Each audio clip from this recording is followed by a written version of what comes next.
Hello बेटे। तो कैसे आप सब लोग। आप सभी का स्वागत है हमारे यूट्यूब चैनल मैथ्यू इंस्टीट्यूट में। जैसा कि आप सभी जानते हैं, हम लोगों ने अपना ये मेजरमेंट काफ़ी कुछ कंप्लीट कर लिया है। इसके बेसिक कॉन्सेप्ट जो थे हम अपने वो क्लियर कर चुके हैं। आज हम इसके रिमेनिंग क्वेश्चन जो है उन्हें भी फिनिश कर लेंगे। तो चलिए आइए कंटिन्यू करते हैं अपने 41 क्वेश्चन के साथ। एक टंकी में दो नल है, उनमें से एक टंकी को 3 घंटे में भरता है, दूसरा 4 घंटे में खाली कर देता है। यदि टंकी आधी भरी हुई है और दोनों नल खोल दिए जाएं तो टंकी को भरने में कितना समय लगेगा। बेटे जब कभी भी इस तरीके का क्वेश्चन आए तो देखो बात समझो, 3 घंटे में भर देता है, 4 घंटे में खाली करता है। इसका मतलब इसकी जो भरने की स्पीड है वो ज्यादा है, खाली करने की स्पीड कम है। अब आप समझेंगे जब 3 घंटे में भर रहा है, 4 घंटे में खाली कर रहा है, ये भर जल्दी रहा होगा, खाली कम थोड़ी सी देर से कर पा रहा होगा। तो आप सीधा यहां से ये समझ पाएंगे ये टंकी को कितने समय में भर देगा। एक टंकी को भरने में लगा समय, एक टंकी को भरने में समय लगेगा, कितना लगेगा बेटे। कितने समय में भर रहा था बेटे, 3 घंटे में। 1 घंटे में कितना भरेगा, 1/3 भाग। खाली कितने में कर रहा था, 4 घंटे में। 1 घंटे में कितना खाली करेगा बेटे, 1/4 भाग। जब भाई एलसीएम लूंगा 4 3 1/12 बेटे, 1 घंटे में भरा गया कितना पार्ट है, 1 घंटे में ये भर रहा है 1/12 भाग। टंकी का 1 घंटे में कितना भर रहा है, 1/12 भाग। तो पूरी टंकी भरने में लगा समय, पूरी टंकी भरने में लगा समय, पूरी टंकी भरने में लगा समय कितना लगा बेटे, पूरी टंकी को भरने में लगा समय होगा बेटे 12 आवर। तो बेटे पूरी टंकी को कितने में भर रहा है बेटे, 12 घंटे में। पर आप यहां समझे क्वेश्चन में क्या कहा गया, क्वेश्चन में कहा गया कि आधी टंकी पहले से भरी हुई थी। इसका सिंपल सा मतलब है हमको कितना भरना है, आधी टंकी को भरना है। पूरी टंकी को भरने में कितना समय लग रहा है, 12 घंटे। और आधी टंकी को, आधी टंकी मीन्स हाफ, आधी टंकी को भरने में लगा समय 12 गुणा 1/2, 2 से 1 बार, 2 से 6 बार। Here you can say that time to fill the half tank is 6 hour। बात समझे बेटे, करने का सिंपल सा तरीका। एक टंकी को 3 घंटे में खाली कर रहा है, 1 घंटे में कितना पार्ट खाली करेगा, 1/3 भर रहा है, सॉरी। एक टंकी को 4 घंटे में खाली कर रहा है, तो 1 घंटे में कितना खाली करेगा, 1/4। तो भाई 1 घंटे में कितना ये भर जाएगी, क्योंकि भरने की स्पीड ज्यादा है ना, जिसकी स्पीड ज्यादा वो ज्यादा होगा, भर जाएगी। तो हमने देखा कि 1 घंटे में ये भर देगा 1/20 भाग। 3 घंटे में भर रहा था तो 1 घंटे का कितना भाग हो गया, 1/3। 4 घंटे में खाली कर रहा था, 4 घंटे का कितना भाग खाली कर दे, 1/4। तो ओवरऑल 1 घंटे में क्या रिजल्ट मिला हमको, इसने 1/12 भाग भर दिया। 1 घंटे में 1/12 भाग भर दिया, पूरा कितने में, इसका रेसिप्रोकल 1/12 का उल्टा 12/1, 12/1 मीन्स 12। पूरा कितने समय में भरेगा, 12 घंटे में। पर भाई यहाँ पे इसने क्या बोला, आधी टंकी पहले से भरी हुई है, पूरी 12 घंटे में भर रहा है, तो आधी कितने समय में बेटे भरी जाएगी, 12 गुणा 1/2, 12 का आधा बेटे कितना हो जाएगा, 6। आधी टंकी कितने समय में भरी जाएगी बेटे, 6 घंटे में। चलिए बेटे यहाँ पे ऑप्शन आपका सी है। अब देखते हैं नेक्स्ट क्वेश्चन हमारा। एक व्यक्ति किसी कार्य को प्रतिदिन 6 घंटे कार्य करके 30 दिन में पूरा करता है। यदि वह प्रतिदिन 9 घंटे कार्य करता है तो कार्य कितने दिन में पूरा होता। बेटे इसके लिए मैंने आपको पहले ही बहुत कुछ सिखाया हुआ था। पहले आपको क्या सिखाया हुआ था, MDH वाला फॉर्मूला सिखाया था।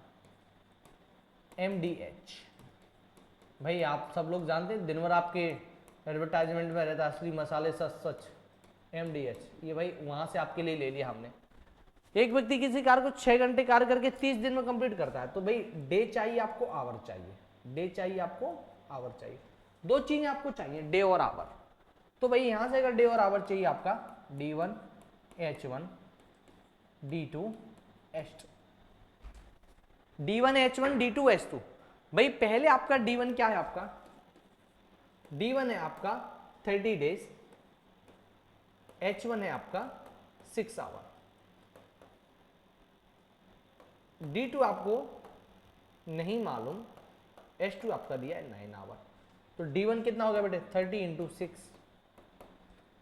D2 क्या हो गया आपका H2 कितना आ जाएगा बेटे 9।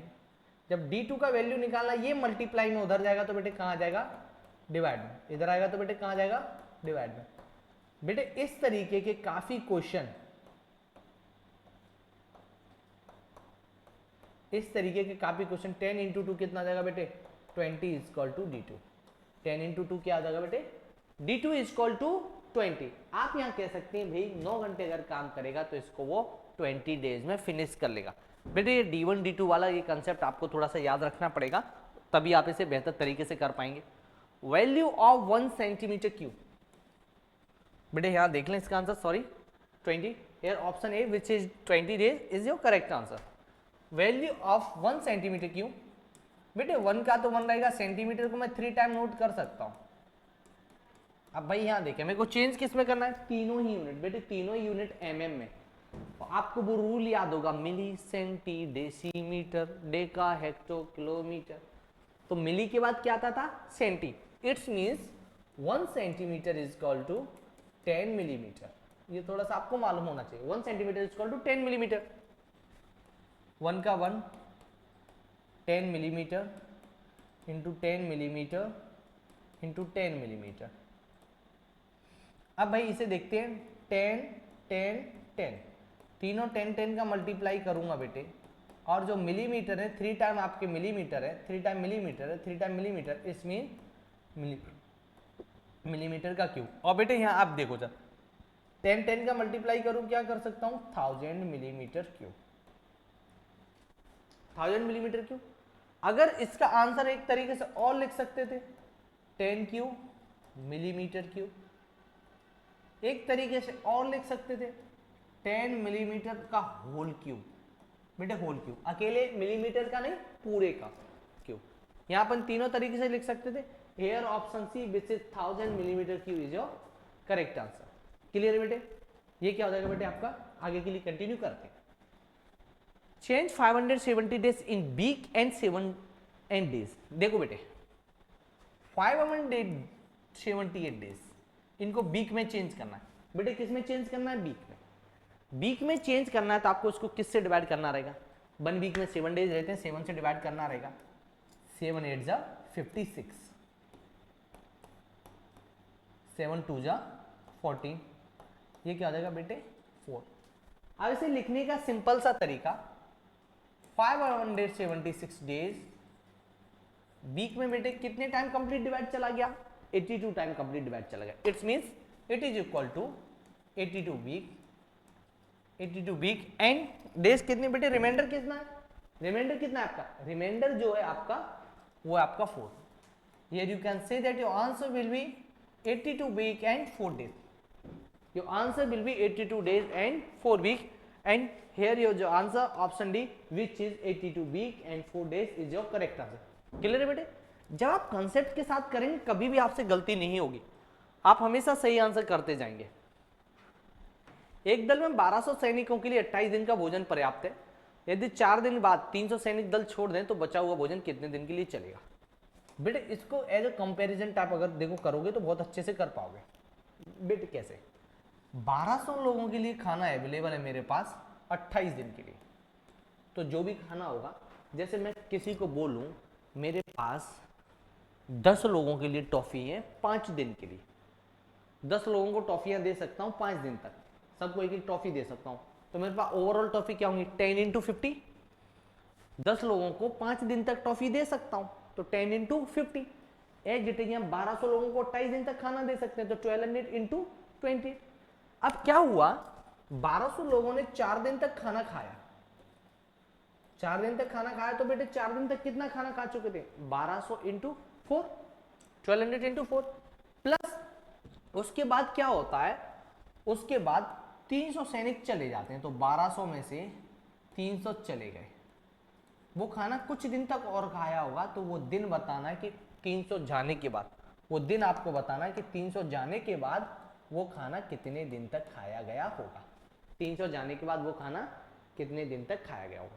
अब बात समझे, 1200 इंटू 28 इंटू जब इनका मल्टीप्लाई करेंगे 4800 प्लस 900 इंटू एक्स। अब आप यहां देखते हैं,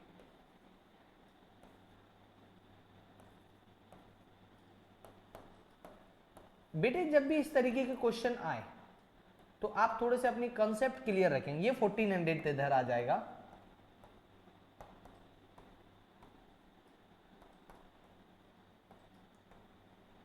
ये 1400 इधर आ जाएगा। जब आप इसे देखते हैं 2880 900 एक्स का वैल्यू निकालना है बेटे 28800 अपॉन 900, 2 जीरो से 2 जीरो गए, ये 9 से जब आप इसे कट करेंगे 9 से कट करेंगे 9 3 जा 27 9 2 जा 18। Here you can say that the value of x will be 32। आप ये कह सकते हैं x की वैल्यू क्या होगी बेटे 32। Option number B which is 32 days is your correct answer. बात समझे दोबारा से 1200 लोगों का खाना 28 दिन के लिए था, तो ये क्या था 1200 इंटू 28। शुरू के 4 दिन खाया तो 1200 लोगों ने 4 दिन खाया, प्लस बचा हुआ खाना और भी खाया होगा। पर 4 दिन के बाद लोग कम हो गए, कितने कम हो गए 300, तो 1200 में से 300 कम हो गए, कितने हो गए 900।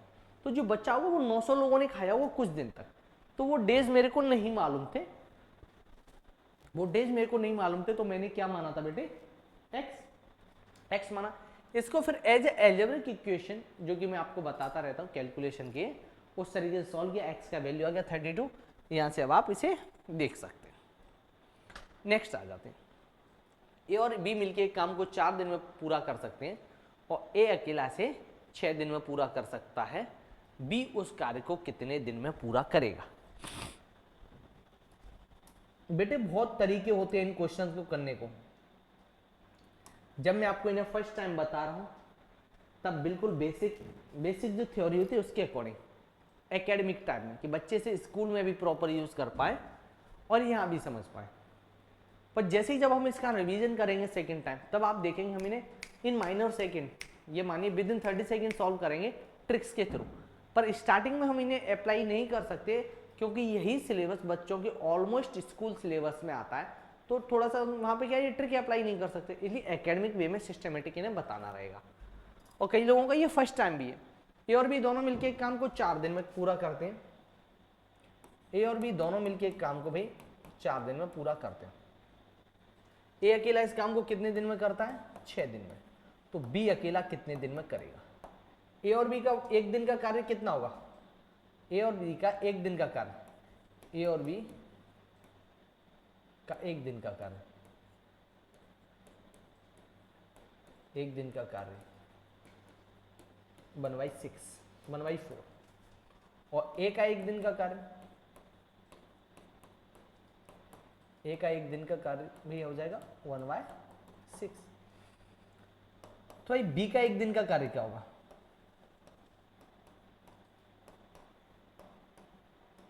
भाई बी का निकालना हो तो दोनों का एक इकट्ठे जो कर रहे हैं उनका एक दिन का कार्य माइनस ए के एक दिन का कार्य, ये क्या हो जाएगा बेटे आपका 1/4 माइनस 1/6।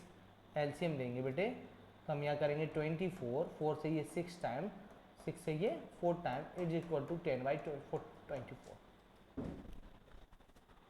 भाई इतने कंसेप्ट आपके क्लियर रहेंगे तब आपसे गलती के चांसेस भी कम रहेंगे, भाई गलती के चांसेस भी कम रहेंगे और आप ऑलमोस्ट मान के चलिए, सॉरी यहाँ एलसीएम थोड़ा गलत दे दिया,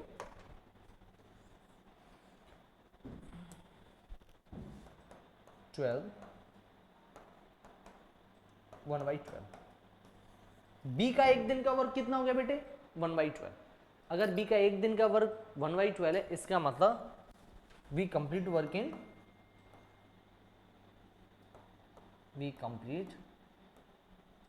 इन 12 डेज। बेटे कितने दिन में करेगा बी कंप्लीट 12 डेज में। ये आपका सिंपल सा आंसर हुआ। भाई जब भी किया जाए 2 का मालूम हो 1 का निकालना है, 2 का मालूम है और 1 का भी मालूम है, तो 2 के काम में से 1 का काम माइनस कर दो, आपको जो अदर जो रिमेनिंग पर्सन था उसका 1 डे का वर्क मालूम चल जाएगा, और 1 डे का जैसे ही आप रेसिप्रोकल करोगे आपको कंप्लीट वर्क का मालूम चल जाएगा। अब बात यहाँ आती है नेक्स्ट क्वेश्चन। नेक्स्ट क्वेश्चन आपका कुछ इस प्रकार है कि एक नल एक टंकी को 5 घंटे में भरता है, दूसरा नल 4 घंटे में करता है, जबकि टंकी पूरी तरह भर जाती है। जब टंकी पूरी तरह भर जाती है, दोनों नल खोल दिए जाते हैं, उन्हें खाली करने में कितना समय लगेगा? देखो सिंपल सी बात है, सिंपल सी बात समझना। ए 5 घंटे में भरता है, बी 4 घंटे में खाली करता है। तो एक बात आपको समझ में आ रही है, 4 घंटे में खाली कर रहा है मतलब खाली करने की स्पीड ज्यादा है, खाली करने की स्पीड ज्यादा है। तो भाई खाली करने में कुल कितने समय में? दोनों टंकी भरी हुई हैं, दोनों टंकी भरी हुई हैं और दोनों नल भी एक साथ खोल दिए, तो जाहिर सी बात है खाली जल्दी होगी, भरेगी लेट में। तो भाई खाली होने में कितना समय लगेगा? खाली होने में कितना समय लगेगा?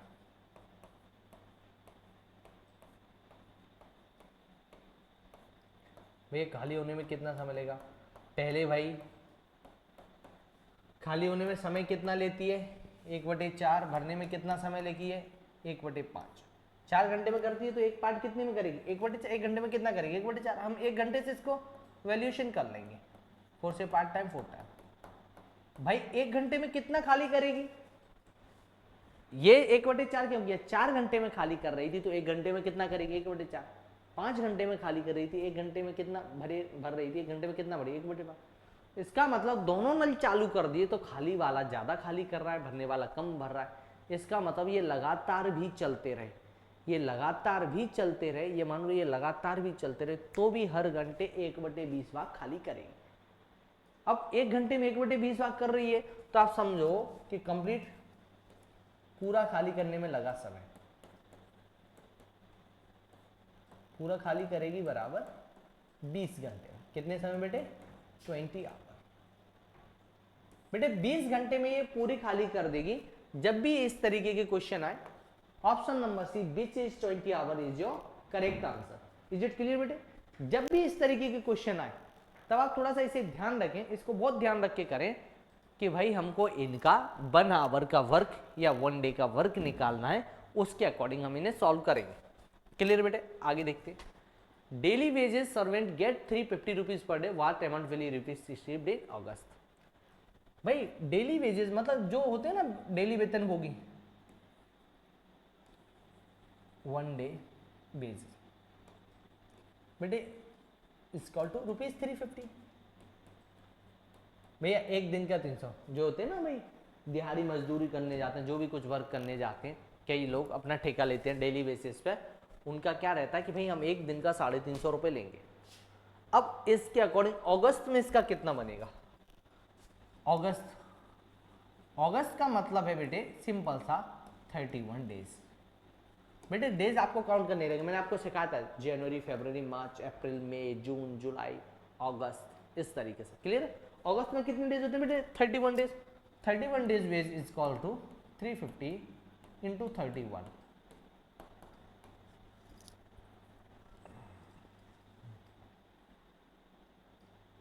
ये आपका इसका मल्टीप्लाई करेंगे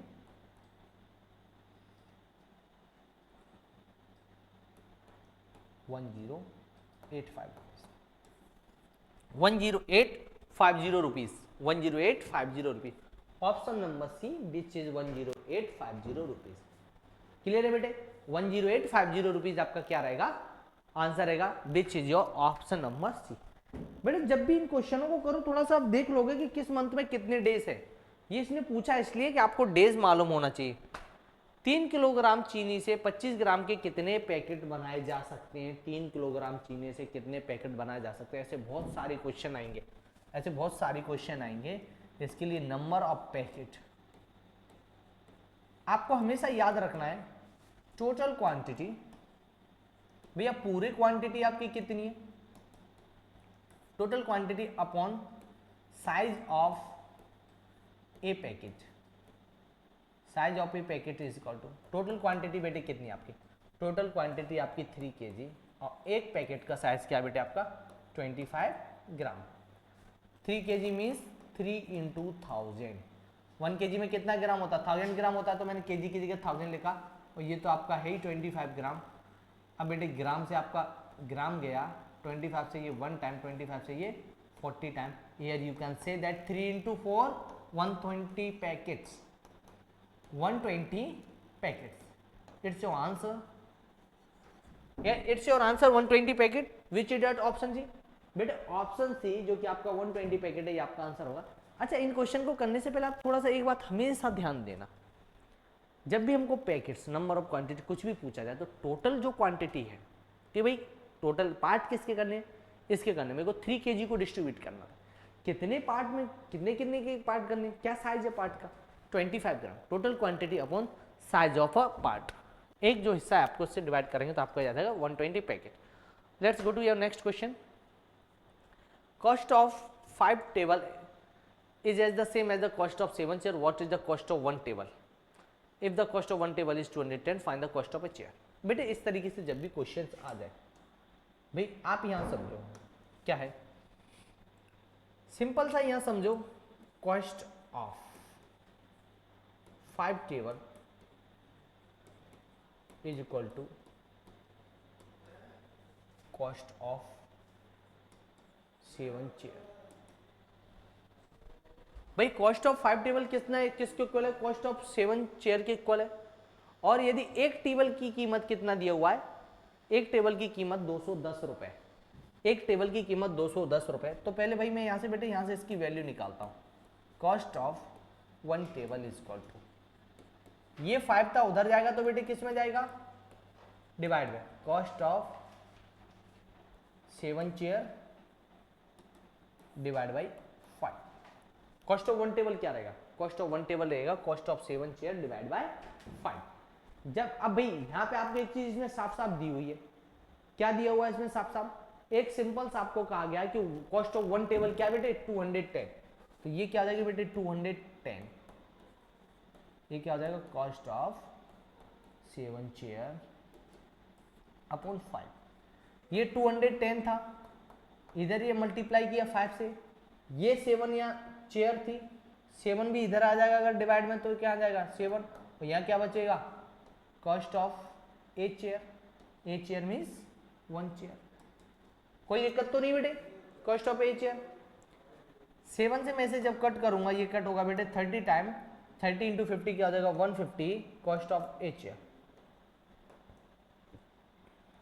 cost of a chair. Here you can say that the cost of a chair is equal to 150 rupees. एक चेयर की कॉस्ट क्या हो रहेगी बेटे 150 रुपीज। हम इसे टाइम बचाने के लिए थोड़ा सा इजी कर सकते थे, टाइम बचाने के लिए थोड़ा सा इजी कुछ इस तरीके से कर सकते थे।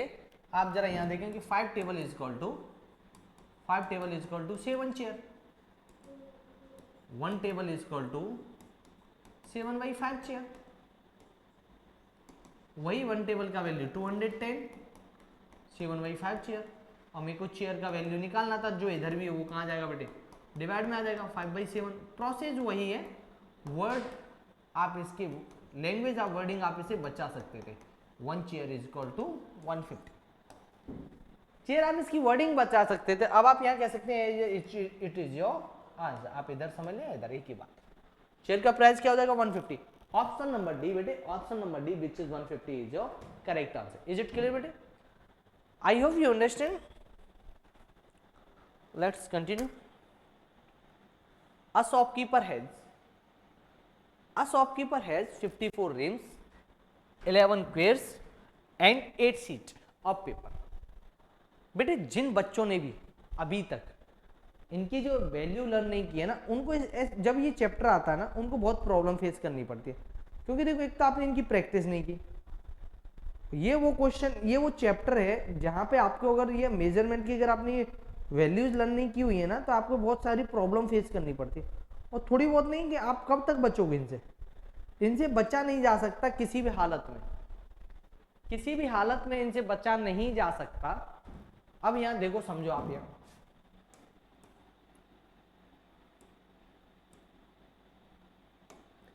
54 रिम्स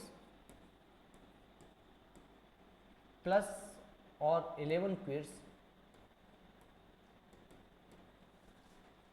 प्लस 8 शीट, ये मैं आप सबको 2 मिनट का टाइम देता हूं ये सोचने के लिए कि मैंने आपको ये लास्ट क्लास में मैंने आपको ये करवाया हुआ था भाई, तो तुमको ये कितना लर्न है कि क्या ही होना चाहिए, सिंपल सा, पहले तो तुमको यही मालूम हो कि क्या होना चाहिए, क्योंकि जब आपको ये प्रॉपर मालूम होगा कि क्या होना चाहिए तब आप इसे इजीली सॉल्व कर पाओगे, अदरवाइज आप मान के चलें आपसे ये नहीं हो पाएगा। अब टाइम देने का कोई मतलब, क्योंकि काफी लोगों ने तो आपने इसकी प्रैक्टिस ही नहीं की है।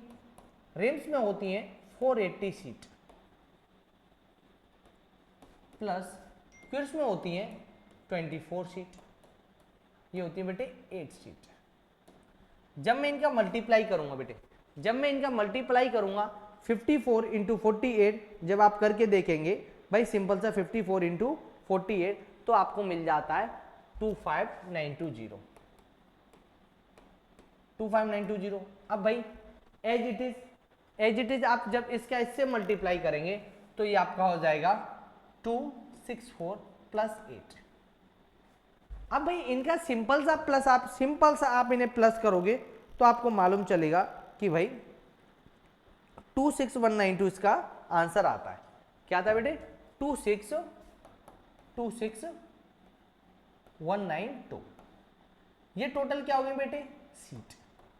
सो वी हैव टोटल 26192 सीट। अब यहां इन्होंने क्या पूछा आपसे, एक नोटबुक बनाने के लिए 16 सीट की आवश्यकता होती है, उनमें से कितनी सीट बनाई जा सकती है, कितनी नोटबुक बनाई जा सकती है। नंबर ऑफ नोटबुक, मैंने अभी आपको ये क्वेश्चन बताया था, number of notebook is equal to total quantity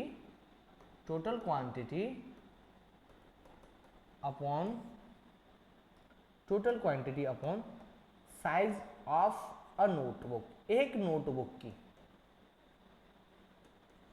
notebook का साइज, तो भाई टोटल क्वांटिटी आपके पास कितनी है? 26192 सीट। अब भाई आपका एक नोटबुक का साइज क्या है? 16 सीट। व्हेनेवर यू डिवाइड, जब आप इससे इसमें डिवाइड करोगे बेटे, सो 1637, कितने टाइम डिवाइड जाएगा बेटे?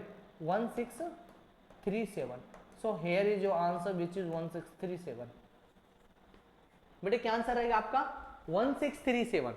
आपका आंसर रहेगा 1637। क्लियर बेटे? आपका आंसर रहेगा 1637। पर बेटे जब इस तरीके क्वेश्चन है, आपका कंसेप्ट क्लियर होना चाहिए। What is the value of reams 480 sheet and what is the value of quarts is equal to 24 sheets. जब इतने कंसेप्ट क्लियर हो जाएंगे तब आप इसे अच्छे से कर पाएंगे, अदरवाइज आपको भी प्रॉब्लम फेस करनी पड़ेगी। So let's start your new question. एक घड़ी और पेन का मूल्य 140 रुपए है। एक घड़ी और एक पेन का मूल्य 140 रुपए है यदि घड़ी की कीमत पेन से 6 गुना है। बेटे किससे 6 गुना है? कंपैरिजन किससे होता है? पेन से। घड़ी की कीमत कितना है?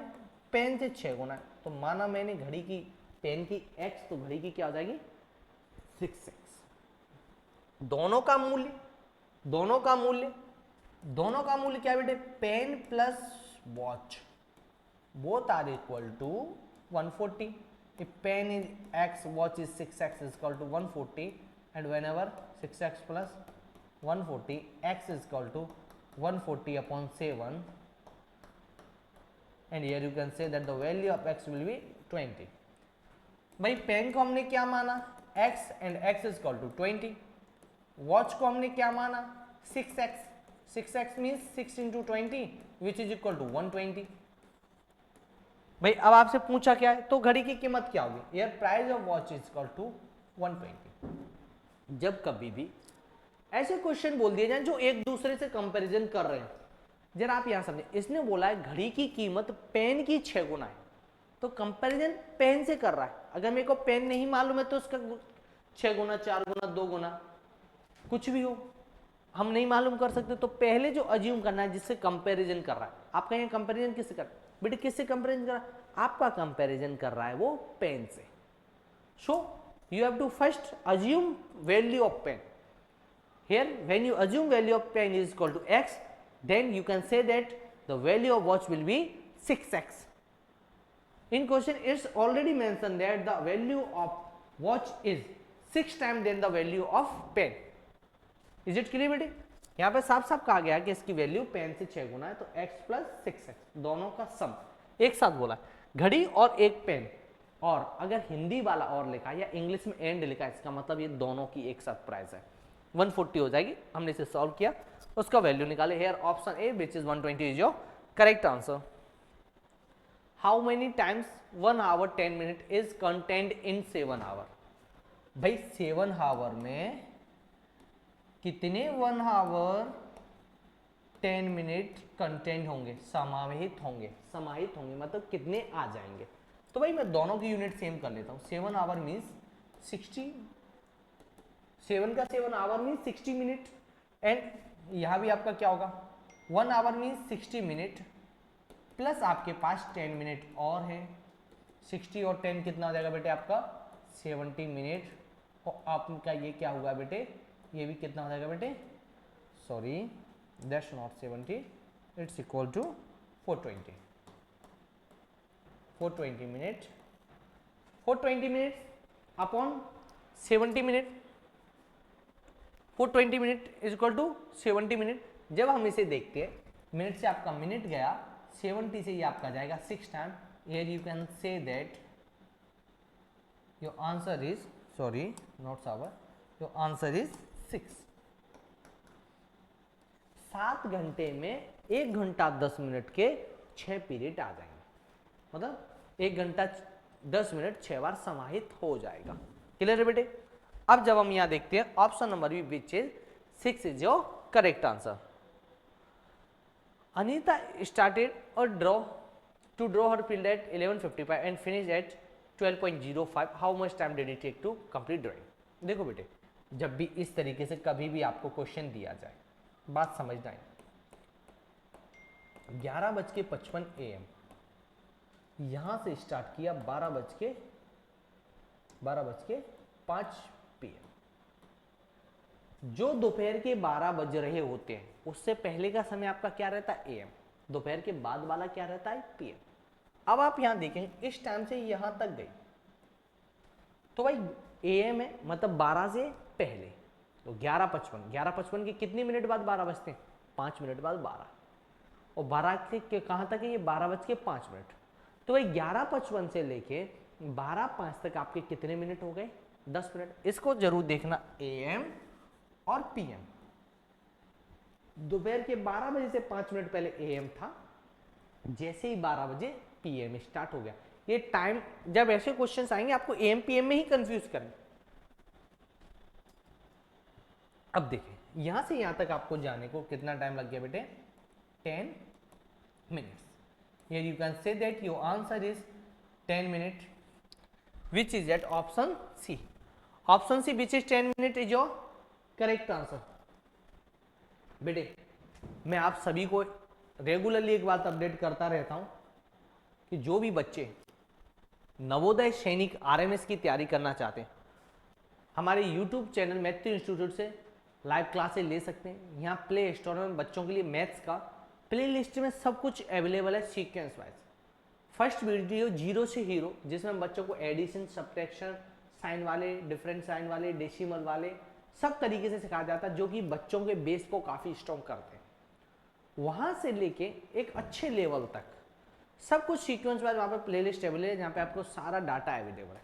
अगर आप भी चाहते हैं नवोदय सैनिक RMS की तैयारी करना प्रॉपरली, जो आपको printed notes, sequence wise test, chapter wise test, mock test, daily practice sheet, ये सब प्रोवाइड किए जाए, तो आप प्ले स्टोर से मैथ्यू इंस्टीट्यूट ऐप डाउनलोड कीजिए और मैथ्यू इंस्टीट्यूट हमारा ब्रह्मास्त्र बैच ज्वाइन कीजिए, जो कि नवोदय के लिए है।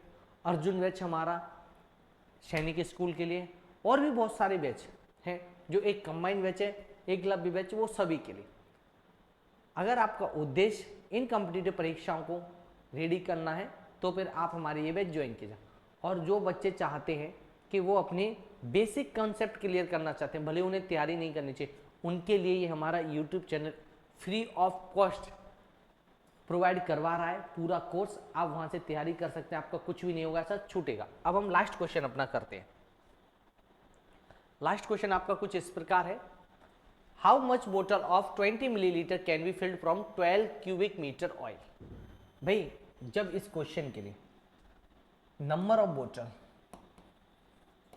बोतल is equal to total quantity total quantity upon size of a बोतल, साइज ऑफ अ बोतल is equal to 12 metre cubic upon size of a बोतल इज इक्वल टू 200 मिलीलीटर। अब बेटे जब यहाँ थोड़ा सा आप समझोगे 1 metre cube is equal to होता है आपका बेटे 1000 litre. 1 metre cube is equal to 1000 litre, तो 12 की जगह 12, इसको मैं लिख सकता हूँ 1000 लीटर। क्या लिख सकता हूँ बेटे 1000 लीटर। थोड़ा सा मैं इसे और क्लियर लिख दूँ जिससे आपके 1000 लीटर। अब इसे जब लिखते हैं हम 1000 लीटर, अब भाई ये वाली नीचे वाली जो क्वांटिटी है ये तो मिलीलीटर में, तो मेरे को क्या करना पड़ेगा, ये 1000 लीटर को भी मिलीलीटर में बदलूंगा तो फिर से हो जाएगा 1000 मिलीलीटर। अब ये दोनों ही मिलीलीटर में हो गए। अब देखिए मिलीलीटर से मिलीलीटर गया, 200 से 1 टाइम, 200 से ये 5 time, and it is equal to 12,000 into 5, 60,000। Number of bottle is equal to number of bottles is equal to number of bottles is equal to 60,000। बेटे बोटल्स की संख्या क्या रहेगी बेटे आपकी 60,000। Number of bottles is equal to 60,000। Here you can say that your option which is option number C, so it's not 60,000। चलिए बेटे correction कर लेंगे आप इसमें, यहाँ पे आपका कोई भी ऑप्शन अवेलेबल नहीं है तो आप इसे 60,000 करके करेक्ट कर लेंगे। Option number B which is 60,000 is your correct answer. Clear है बेटे, ये जो आपका करेक्ट आंसर क्या रहेगा बेटे 60,000 रहेगा। आप इसमें करेक्शन कर लेंगे ऑप्शन बी में 60,000 रहेगा। बेटे आज के लिए इतना ही काफ़ी है। Thank you so much. अगर आपको हमारी क्लास अच्छी लगी हो, इससे कोई बेनिफिट मिल रहा हो, तो आप इसे अपने फ्रेंड को शेयर करें और सब्सक्राइब करें, और उन बच्चों तक इसे पहुंचाएं जो चाहते हैं नवोदय सैनिक आरएमएस की फ्री तैयारी करना, उनके लिए। थैंक यू सो मच बेटे, आज के लिए इतना ही काफ़ी है। जय हिंद, जय भारत।